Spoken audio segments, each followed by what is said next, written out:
So now we want to get this to our students. So how do we go about getting this to our students? Well, we have to get in to our classes and get our students into them somehow.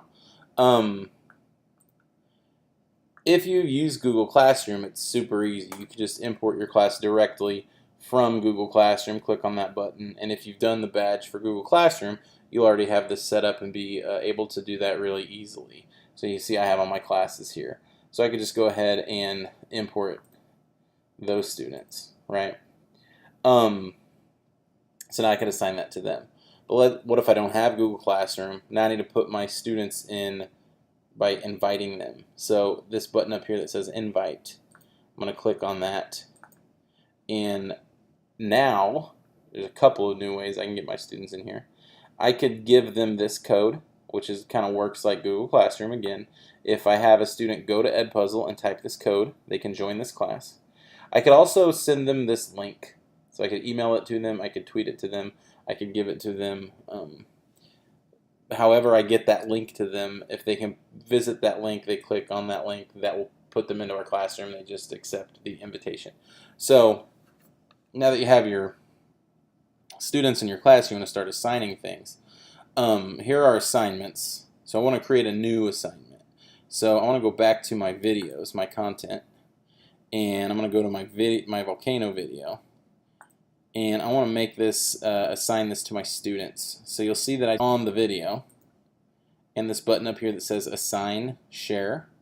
We'll click on that, and there's a couple of options you'll want to know about here. First of all, I'm just going to put it to this class. So these superpowers are very cool. This one prevents skipping. The default is that students can't skip, and that means they can't push the slider of the video forwards, you know, like when you're watching YouTube and you want to skip through part of it, or Netflix, you want to skip through part of the intro of the TV show or whatever.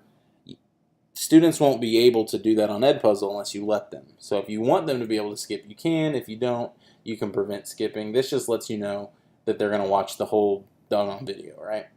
You can also give your kids a due date, and that just pops up a calendar where you tell them when you want that to be done. And once that's all set up, you will just send that video out to them, and it'll be all good to go there.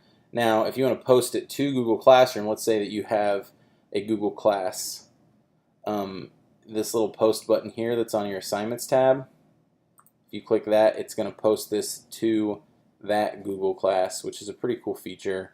And it's, you know, more and more things have the kind of connectivity to Google Classroom, and you'll see this pulled it right up in assignment, and they have it all set up good to go. So I'll just go ahead and assign that to my class, and now that's been posted, so I can go view that. But if you're not using Google Classroom, they're just going to have to function within EDpuzzle, which is fine. It works really well too. All right, so that's how you add students and assign. You do have the grade book, so after students go through those things and they have finished assignments, you can go in and check on the results of the work that they've done. Right? Okay, so you'll see that so far no kids have finished this and there's no progress. So since I don't have kids, that's not going to happen. But as kids are working on this, you can go in and check on what they're getting done. Okay, so that is assigning and posting your assignments in EDpuzzle.